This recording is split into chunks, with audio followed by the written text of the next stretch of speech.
Welcome back. चीन की peoples liberation army के 98वें यौम तासीस पर GHQ में तकरीब हुई। ISPR के मुताबिक चीन के सफीर तकरीब के मेहमान खुसूसी थे। तकरीब में चीनी सफारत खाने के दिफाई अताशी मेजर जनरल वांग जोंग ने भी शिरकत की। चीनी सफारत खाने के हुकाम और पाकिस्तान की तीनों मुसल्लह अफवाज के अफसरान भी शरीक हुए। फील्ड मार्शल सैयद आसिम मुनीर ने चीनी मेहमानों को खुशामदीद कहा और यौम तासीस पर PLA को मुबारकबाद दी। फील्ड मार्शल सैयद आसिम मुनीर ने कौमी तामीर और तरक्की में PLA के किरदार की तारीफ की। दोनों मुमालिक के दरमियान स्ट्रेटेजिक ताउन की अहमियत का भी जिक्र किया। फील्ड मार्शल सैयद आसिम मुनीर ने कहा कि स्ट्रेटेजिक सूरत हाल बदलने के बावजूद दोनों मुमालिक की दोस्ती साबित कदम और गैर मुतज़लज़िल है। पाक चीन ताल्लुकात बाहमी एतमाद, गैर मुतज़लज़िल हिमायत और मुश्तरका अज़्म पर मबनी है। ISPR के मुताबिक दोनों मुमालिक के दरमियान ताल्लुकात मुनफरिद और आजमाई हुई दोस्ती की बुनियाद पर हैं। दोनों मुमालिक इलाकाई और आलमी चैलेंजेस पर मुश्तरका मौक़िफ़ रखते हैं। चीनी सफ़ीर ने तकरीब के इनेकाद पर फील्ड मार्शल को खिराज तहसीन पेश किया। दहशत गर्दी के खिलाफ जंग में मुसल्लह अफवाज के किरदार को सराहा। चीनी सफ़ीर ने पाकिस्तान के साथ स्ट्रेटेजिक शराकतदारी और हिमायत के अज़्म का भी आयादा किया। पाकिस्तान ने ऑपरेशन सिंदूर पर भारत का बयानिया मुस्तरद कर दिया। तर्जमान दफ्तर खारिजा शफकत अली ने कहा कि पाकिस्तान पर भारत के इल्जामात और दावे बेबुनियाद है। भारत ने बैक वक्त जज, ज्यूरी और जलाद के तौर पर काम किया। नाम निहाद ऑपरेशन मादिव से मुतालिक कोई भी दावा हमारे लिए कोई अहमियत नहीं रखता। ऑपरेशन मादिव के नाम पर मासूम लोगों को निशाना बनाया जा रहा है।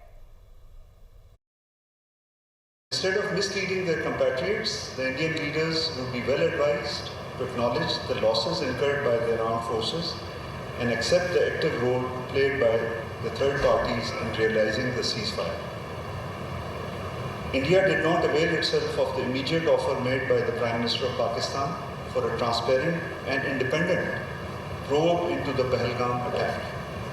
Instead, it chose the path of belligerence and aggression. It acted as a judge, jury and executioner at the same time. Against this backdrop, any claims regarding the so-called Operation Mahadev do not hold any significance for us. The account given by the Indian Home Minister is replete with fabrications, leading to serious questions about its credibility. Is it a mere coincidence that the alleged perpetrators of the Pahalgam attack were killed at the start of the Lok Sabha debate? ईरानी सदर मसूद पज़ेश्कियान कल पाकिस्तान के दौरे पर आएंगे। तर्जुमान दफ्तर खारिजा के मुताबिक ईरानी सदर वज़ीर आज़म शहबाज शरीफ की दावत पर 2 रोज़ा पाकिस्तान का दौरा करेंगे। ईरानी सदर के साथ आला सतह वफ्द भी मौजूद होगा। अमरीका ने पाकिस्तानी बरामदात पर 19% टैरिफ आयद कर दिया है। अमरीकी सदर ने मुख्तलिफ ममालिक पर टैरिफ से मुतल्लिक एग्जेक्टिव ऑर्डर पर दस्तखत कर दिए हैं। अमरीका ने कनाडा पर टैरिफ 25% से बढ़ाकर 35% कर दिया है, जबकि भारत पर 25% और बांग्लादेश पर 20%, तुर्की और इसराइल पर 15% टैरिफ लगाया गया है। तर्जुमान व्हाइट हाउस के मुताबिक जनूबी अफ्रीका पर 30%, वियतनाम पर 20%, वेनेजुएला पर 15% टैरिफ आयद किया गया है, जबकि स्विट्जरलैंड पर 39%, इराक पर 35%, जापान पर 15% टैरिफ लगाया गया है। लीबिया पर 30%, म्यांमार पर 40% टैरिफ आयद किया गया है। इतलाक आज से हो चुका है। अमरीकी सदर डोनाल्ड ट्रंप का कहना है कि तिजारती मुज़ाकरात, बाहमी मुशावरत और सिफारिशात और मालूमात की बुनियाद पर टैरिफ लगाया गया है। दूसरी जानब आपको बताएंगे कराची के इलाके DHFA 6 में फायरिंग, मारूफ वकील ख्वाजा शम्सुल इस्लाम समेत 2 अफराद जख्मी हुए हैं। ख्वाजा शम्सुल इस्लाम को 3 गोलियां लगी हैं। पुलिस के मुताबिक फायरिंग मस्जिद के बाहर हुई है। इसी पर मज़ीद बात कर लेते हैं। शहबाज खान हमारे साथ मौजूद है। शहबाज, बताएगा ये वाक़या है क्या? जी बिल्कुल, ये डिफेंस फेज 6 में ये वाक़या पेश आया है, जहाँ पे एक मस्जिद में नमाज जनाजा के दौरान फायरिंग हुई है। फायरिंग के नतीजे में मारूफ वकील ख्वाजा शम्सुल इस्लाम एडवोकेट समेत 2 अफराद जख्मी हुए। ख्वाजा शम्सुल इस्लाम एडवोकेट को 3 गोलियां लगी, ऐसा बताया जा रहा है। पुलिस हुकाम भी यहाँ से फौरी तौर पर ख्वाजा शम्सुल इस्लाम और समेत 2 अफराद को जो है निजी अस्पताल मुंतकिल किया गया है, जहाँ पर ख्वाजा शम्सुल इस्लाम एडवोकेट की हालत जो है वो इंतहाई तशवीशनाक बताई जाती है। इत्तला मिलते ही पुलिस की नफरी जो है वो जाए हुआ पर पहुंची है, साथ ही साथ फोरेंसिक की टीमें भी पहुंची हैं। पुलिस का बताना है कि नामालूम मुल्जिमान थे जिनकी जानिब से जो है वो फायरिंग की गई, ऐसा बताया जा रहा है। इब्तदाई मालूमात के मुताबिक तमाम पुलिस की जानिब से मजीद जो है वो तहकीकात की जा रही है।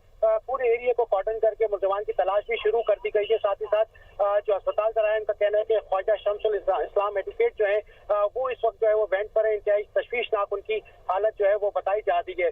साथ ही साथ जो दूसरा जख्मी है उसकी हालत भी जो है वो इस वक्त तशवीशनाक बताई जा रही है। ताहम पुलिस जो है वो और रेंजर्स यहाँ पर मौके पर मौजूद है और जो है वो के अतराफ में लगे सीसीटीवी कैमरों की फुटेजेस भी हासिल की जा रही है। जो ऐनी शाहिदीन है वो उनसे भी जो है वो मालूमात इकट्ठी की जा रही है। साथ ही साथ ये भी बताया जा रहा है कि शमसुल इस्लाम एडवोकेट मुतादिद हाई प्रोफाइल केसेस की जो है वो पैरवी कर रहे थे और सिविल और क्रिमिनल केसेस के जो है मारूफ वकील जो है वो जाने जाते हैं। जी ठीक है, शहबाज खान ये बताइएगा अहले खाना का मौकिफ सामने आ सका है?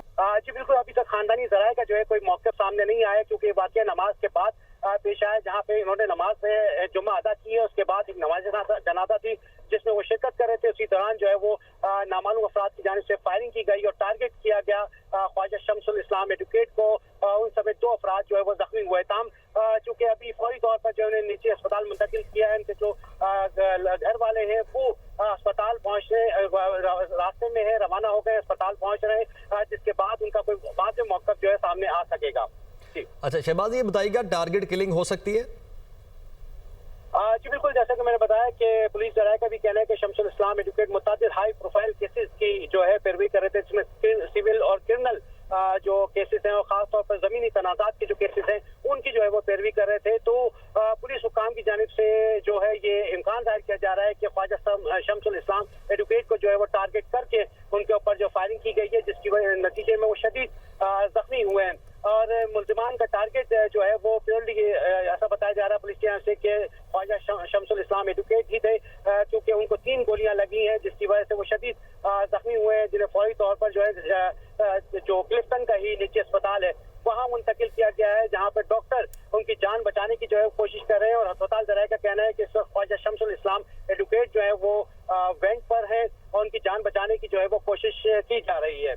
ठीक है शहबाज, बहुत शुक्रिया आपका। तो कराची के इलाके डिफेंस फेज 6 में फायरिंग का ये वाक़या पेश आया है। मारूफ वकील ख्वाजा शमसुल इस्लाम और बेटा जख्मी हुए हैं। लाहौर के इलाके चुंग में खातून के साथ इज्तिमाई ज़्यादती करने वाले 2 मुल्जिम हलाक हो गए। सीसीडी ने मुल्जिमान की गिरफ्तारी के लिए छापा मारा। मुल्जिमान की सीसीडी टीम पर फायरिंग से एक एहलकार जख्मी। पुलिस की जवाबी फायरिंग से 2 मरकजी मुल्जिम हलाक हो गए। मुल्जिमान की शनाख्त अवैस और शहजाद के नाम से हुई है।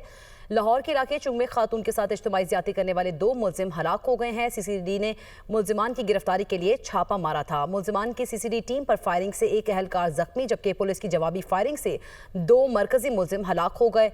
मुल्जिमान की शनाख्त अवैस और शहजाद के नाम से हुई है। स्मोक के तदारुक के लिए दायर दरखास्तों पर समाअत। जस्टिस शाहिद करीम ने हारून फारूक समेत दीगर की दरखास्तों पर समाअत की। तफसीलात के लिए मोहम्मद इशफाक से बात करेंगे, हमारे साथ मौजूद है। बताइएगा समाअत का अहवाल। जी बिल्कुल, लाहौर हाईकोर्ट के जस्टिस शाहिद करीम ने स्मोक के तदारुक के लिए दायर दरख्वास्तों पर समाअत की है। अदालत ने वासा को और दीगर इंतजामिया को अहकामात जारी किए हैं कि आइंदा कोई भी तरक्याती प्रोजेक्ट जब भी बनाएं तो इस हवाले से शहरियों के रास्तों के हवाले से जरूर इस सारे मामला को मद्देनजर रखें। जस्टिस शाहिद करीम ने रिमार्क्स दिए कि ठीक है आप ड्रेन सिस्टम का काम कर रहे हैं, लेकिन लोगों को मुतबादल रास्ता दें। ये ना हो कि सड़क उखाड़ दे और फिर भूल जाएं। कम से कम लोगों को कारोबार और घर को जाने के लिए रास्ता देना चाहिए। अच्छी बात है वासा एक अथॉरिटी बन गया है, लेकिन उन लोगों का क्या करें जिनका आपने जीना महाल कर दिया है। जस्टिस शाहिद करीम के रूबरू डीजी वासा पंजाब ने कहा कि ये सारे मंसूबे अवाम की फलाह के लिए किए जा रहे हैं और इस हवाले से आइंदा अदालती अहकामात पर मनवन अमल दरामद किया जाएगा। जस्टिस शाहिद करीम ने इस मामले पर अमल दरामद रिपोर्ट आइंदा हफ्ते तलब कर ली। जी, रिपोर्ट आइंदा हफ्ते तलब कर ली गई है। मोहम्मद इशफाक अपडेट कर रहे थे, शुक्रिया।